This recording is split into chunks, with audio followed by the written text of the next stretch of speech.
안녕하세요. 네이버 지식인 공무원 1위 삶의 시인입니다. 2021년 국가직, 지방직, 서울시를 포함해서요 7급 공무원 시험에서 영어가 인증시험으로 대체가 되죠.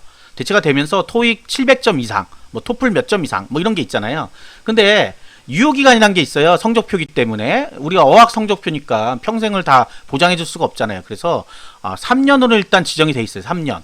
역산하여 3년이에요. 그럼 올해 같은 경우는 20년이니까 역산하면 2017년도 1월 1일 이후에 나온 건 가능하다는 얘기예요. 그런데 그게 다 가능하냐? 갑자기 7급 보려고 했는데 나 3년 전 거 있는데 라고 하면 안 됩니다. 왜 안 돼요? 사전 등록을 해놓지 않았기 때문에 그래요. 왜 그러냐면 토익, 토플 회사에서 유효기간을 2년으로 가져가고 있어요. 예. 그러니까 2년 지나면 너네 성적표 안 줄 거야 이런 거예요. 더 이상 조회도 안 돼. 이런 분들 이제 성적표 실물 갖고 계셔서 뭐 보여준다고 하는 신문인데 안 됩니다. 군무원도 마찬가지 다 그런데 일단은 국가직, 지방직 7급에서는 그렇게 하지 않아요. 어떻게 하냐면 본인 성적표가 나온 날로부터 2년 이내에 사전 등록을 시킵니다. 그래서 미리 조회를 해놔요. 그 시스템에 저장해 놓는 거예요. 이게 이제 기간을 뭐 4년으로 늘린다는 게 상반기 때 나온 게 있어요. 그런데 4년으로 늘려도 마찬가지입니다. 왜? 어차피 2년이 지나면 안 보이게 돼 있어요. 그렇기 때문에 2년이 지나기 전에 해야 된다. 자, 만약에 자기가 시험을 9월 1일 날 시험 결과가 나왔어요. 성적표가. 그러면 8월 달에는 꼭 등록을 해야 된다는 얘기예요. 2018년 9월 1일자로 성적표가 나왔어요. 그러면 2020년 8월 초에 하거든요. 8월 초에는 다 등록을 해야 된다. 어떤 시험을 볼지 모르니까 국가직, 지방직, 서울시 세 군데를 다 해놔야 된다. 7급 준비를 하려면. 지나면 어떻게 돼요? 지나면 새로 시험을 봐야 됩니다. 새로 시험을 봐야 돼요. 자, 그래서 어디다 등록을 하는지 대부분 모르기 때문에 그걸 알려드리도록 하겠습니다. 자, 일단 국가직, 사이버 국가고시센터 고시점 KR이죠. 어디 있어요? 없어요. 어디냐면 마이 페이지에 들어가면요. 여기 영어, 외국어, 사전 등록 이렇게 써 있습니다. 눌러보시면요. 이렇게 등록하는 메뉴가 있고요. 안내 해갖고 써 있어요. 5급도 물론 포함됩니다. 5급에도 영어가 대체되어 있거든요. 그래서 7급, 5급. 자, 이 내용 제가 쭉 여태까지 얘기했던 이거예요. 어학 시행 기간으로부터 성적 조회가 거의 불가능하다. 뭐 그런 거고요. 그런데 3년으로 현재 주고 있다. 뭐 이런 내용이고. 자, 주의. 사전 등록을 하지 않고 유효기간이 경과되면 인정되지 않는다. 여기 나오죠. 토익, 토플, 탭스, 지텔프. 요렇게네요. 4개. 요거 말고 플렉스란 시험도 있고 뭐 있어요. 또 네. 그러니까 요 4가지는 꼭 등록을 해놔라 하는 겁니다. 자, 그 등록을 아무 때나 하는 게 아니고요. 이거 보시면 이게 좀 복잡하죠. 1월 1일부터 1월 10일까지 1일부터 10일까지 무조건 등록이에요. 1일부터 10일까지. 자, 요번 달은 여기에요. 지금 현재 1일부터 10일까지 해라. 성적 대출 대상 여기 보죠. 1일부터 10일까지 언제 거래요? 2018년 9월 1일 이후 실시된 시험. 성적 기간보다는 이후 실시된 시험 거는 무조건 다 등록을 해야 되네요. 성적이 보통 한 달 정도 뒤에 나오잖아요. 자, 요거 다시 정정을 좀 할게요. 나온 대로 그대로 하면 2018년 9월 1일 이후 실시된 시험 건 다 등록해라. 네, 다 등록해라. 이후 실시된 시험이니까 사실은 알고 보면 이게 2018년 19년 것도 등록은 된다는 소리예요. 딱 요때 게 아니라 그잖아. 이유니까 전부 다 된다는 소리잖아요. 그러니까 미리미리 등록해 놓으라고 하는 겁니다. 근데 대신 1일부터 10일 사이만 받는다. 요거 때문에 또 요거 놓쳐가지고 올해 시험 못 보시는 분, 올해는 아니죠. 내년에 시험 못 보시는 분이 생길 수도 있어요. 자, 이렇고요. 어디서 한다? 방금 여기 마이 페이지에서 들어간다. 자, 내용은 똑같습니다. 내용은 똑같아요. 국가직, 지방직 내용이 같아요. 자, 지방직은 어디 있느냐? 로컬 고시점 고점 KR 들어오시면요. 여기 영어 시험 사전 등록이라는 게 있어요. 눌러보시면 네, 국가직과 똑같이 나옵니다. 네, 내용이 쭉 나오고 등록하라고 나와요. 그 다음에 이제 서울시는 좀 다릅니다. 서울시는 여기 오른쪽 밑에 서울시 페이지는 아시죠? 고시점 서울점 고점 KR 여기로 들어오시면 영어 성적 사전 등록이라고 있어요. 요거 눌러보시면요. 내용은 똑같아요. 그런데 여기 사전 등록 기간이 달라요. 보시면 11일부터 다음 달 10일까지예요. 그게 언제부터 언제까지다 옆에 써 있죠.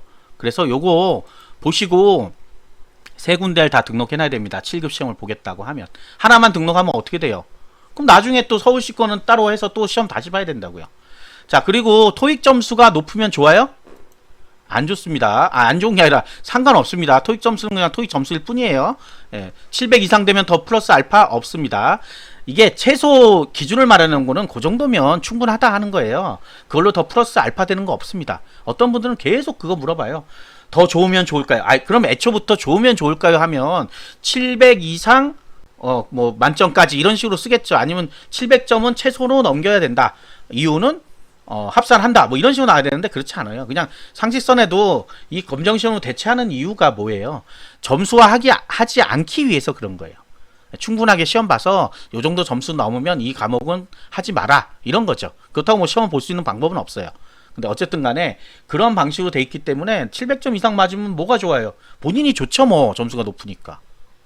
근데 이거 토익은 사실은 점수대별로 좀 설정해서 공부할 수가 있어요. 이거 뭐 제가 토익 전문가는 아니기 때문에 뭐 어려운 문제가 있고 쉬운 문제가 있고 막 이런 식으로 나오기 때문에 이게 일반적인 우리 7급 영어 시험하고는 좀 다릅니다. 영어 시험은 전부 다 어려운 문제가 나오죠.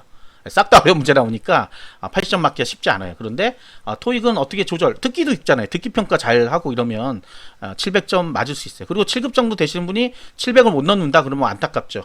네, 이제 지방직까지 모두 대체가 됐으니까요. 자, 나머지 과목을 가지고 싸우는 거예요. 이제는 21년부터 20년은 이미 지났기 때문에 제가 뭐라고 말씀 못 드리겠고 21년부터 국가직 7급 같은 경우 네, 뭐가 들어와요? 국어가 빠지고 피셋이 들어오죠. 피셋이 들어오면서 조금 복잡해집니다. 지방직은 이제 영어, 한국사만 빠지고 네, 나머지 과목은 그대로 있어요. 그런데 이거 아셔야 돼요. 지방직 7급 인원수가 점점 줄어들고 있다는 건 아셔야 돼요. 이유가 뭐냐? 9급을 많이 뽑았어요. 많이 뽑다 보니까 뭐가 돼요? 승진을 빨리빨리 해요. 그러니까 승진을 비면 채워진다는 얘기예요. 비면 채워져요. 우리가 7급을 따로 잘 안 뽑는 이유가 뭐냐면 지방직 같은 경우는 7급이 비면 9급에서 8급에서 승진시켜서 빨리 발령을 내버리면 되니까 굳이 7급을 많이 뽑을 필요가 없어요. 그래도 이제 간간히 뽑는데 많아봐야 10명. 이제 지방 같은 경우 뭐 10명 이내. 뭐 요 정도예요. 그러니까 7급의 지방직은 너무 목숨 거시면 안 돼요. 이게 얼마큼 나올지는 알 수가 없습니다. 그 다음에 이제 국가직과 지방직이 21년부터 과목 차이가 나오죠. 국어. 그러니까 국어도 공부하고 피셋도 공부하겠다. 사실 쉽지가 않아요, 이 부분이. 왜냐하면 피셋은 10배수 안에만 들면 그냥 통과거든요. 통과. 끝. 피셋 필요 없음이에요. 그런데 국어는 높은 점수를 맞아야 되죠. 그러면 본인 입장에서 두 개를 다 공부한다고 하면 국어에 더 전념할 수밖에 없어요. 그러면 피셋 공부하는 시간이 줄어들죠. 물론 10배수니까 난 되겠지라고 생각하지만 7급 경쟁률이 생각보다 낮지 않습니다. 높습니다. 네, 굉장히 많이 지원을 해요. 그렇기 때문에 그 쉽게 생각할 문제는 아니에요. 그러니까 이제는 21년부터는 국가직이든 지방직이든 목표를 정해서 하는 게 좋을 것 같다 하는 거고, 국어 공부를 하면 9급을 볼 수 있지만 만약에 피셋을 공부하면 9급 보기는 좀 힘들겠죠. 자, 이렇게 해서 각자의 길로 수험생들이 분산되는 효과도 있긴 해요. 근데 어떤 분들은 나는 7급 공부하는데 9급 꼭 해야 되겠어 하면 다 같이 하다 보면 사실은 힘듭니다. 그런 분들 이제 지방직을 노려봐야 되겠죠. 아무튼 복잡해졌어요. 국가직이 막 바뀌면서 7급도 바뀌고 지방직은 요 두 가지를 주면서 좋아졌죠. 영어, 한국사가 인증시험으로 대체되면서 약간은 좋아진 게 사실이에요. 그런데 경쟁자들 입장에서는 다 같이 좋아졌기 때문에 오히려 영어 때문에 더 고민하던 사람들 그런 분들은 다른 과목에 집중할 수 있죠. 그래서 이게 중요한 거예요. 공부하기는 편해졌을지 몰라도 실질적으로 합격하기는 쉽지 않다 하는 거. 요거 잘 생각해 보셔야 됩니다. 자, 그리고 늦지 않게 이렇게 미리미리 하라고 제가 이 방송을 예전에 한번 했었는데 또 하는 이유가 안 하신 분들 또 물어보고 또 물어봐요. 그러니까 빠르게 들어가셔서 하시면 되고, 회원가입을 해야 되겠죠. 마이페이지로 들어가니까. 회원가입하면 뭐 큰일 난다 생각하시는 분도 있을지는 모르겠으나 네, 회원가입 하시고 등록해 놓으시면 됩니다. 구독과 좋아요 부탁드리겠습니다. 감사합니다.